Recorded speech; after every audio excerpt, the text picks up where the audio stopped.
मैं मुंबई के समुद्री तट पर खड़ा हूं, जहां कभी घने मैंग्रोव जंगल लहराते थे।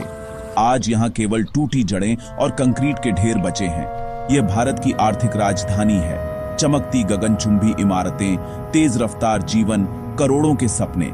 लेकिन इसी शहर में एक चुपचाप क्रूर तबाही रच रही है।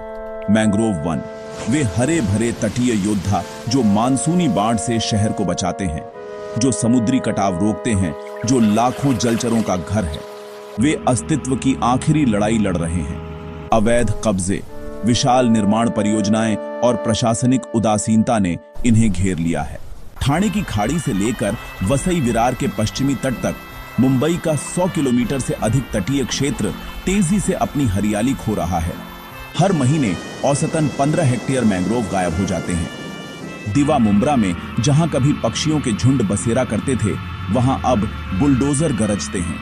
माहिम क्रीक के किनारे जहां मछुआरे जाल डालते थे, वहां अवैध ढांचे खड़े हो गए हैं। बॉम्बे नेचुरल हिस्ट्री सोसाइटी की 2024 की रिपोर्ट एक भयावह सच्चाई सामने लाती है। पिछले दशक में मुंबई के 40% मैंग्रोव क्षेत्र नष्ट हो चुके हैं। यह लगभग 12,000 हेक्टेयर है, मुंबई के संपूर्ण दक्षिणी हिस्से जितना बड़ा क्षेत्र।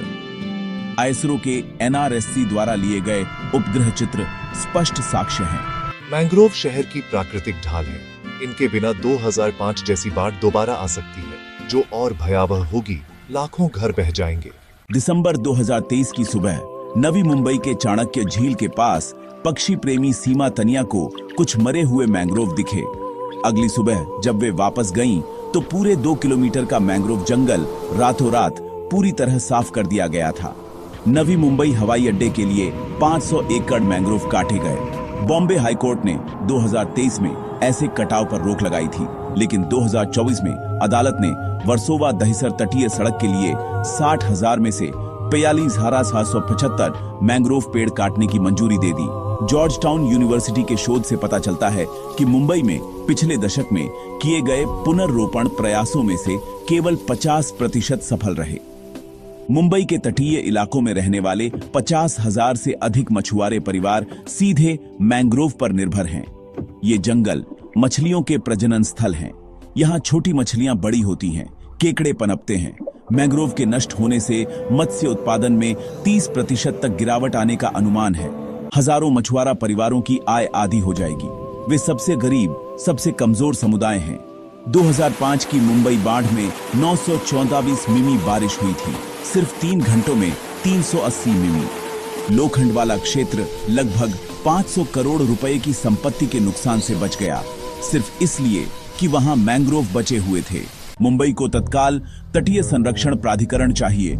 मुख्यमंत्री की प्रत्यक्ष निगरानी में प्रवर्तन दस्ते गठित करें। जिला मजिस्ट्रेट, वन अधिकारी, पुलिस, बीएमसी सभी एकजुट।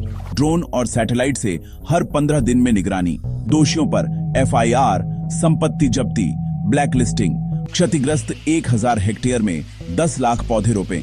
एनजीओ, समुदाय और मछुआरा साझेदारी के साथ। स्कूल कॉलेज में जागरूकता शिविर, मोहल्लों में व्याख्यान। मछुआरा समुदाय को प्रशिक्षित करें, उन्हें संरक्षक बनाएं। सोशल मीडिया अभियान, वी सेव मुंबई मैंग्रोव्स। अवैध कटाव पर 50 लाख जुर्माना, 5 साल कारावास, त्वरित पर्यावरण अदालतें। हर नई परियोजना में EIA अनिवार्य। 50 मीटर बफर जोन, वास्तविक जन सुनवाई। हर नागरिक का योगदान जरूरी। पेड़ लगाएं, शिकायत दर्ज करें। MCGMA helpline 02227574700। अगर हम अभी नहीं जागे तो कल सिर्फ पछतावा बचेगा।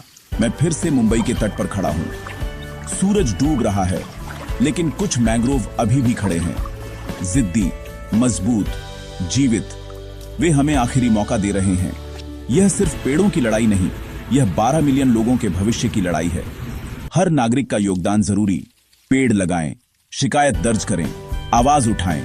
आइए इस प्राकृतिक धरोहर को बचाएं, क्योंकि अगर मैंग्रोव बचे तो मुंबई बचेगी, वरना कल पछतावा ही बचेगा।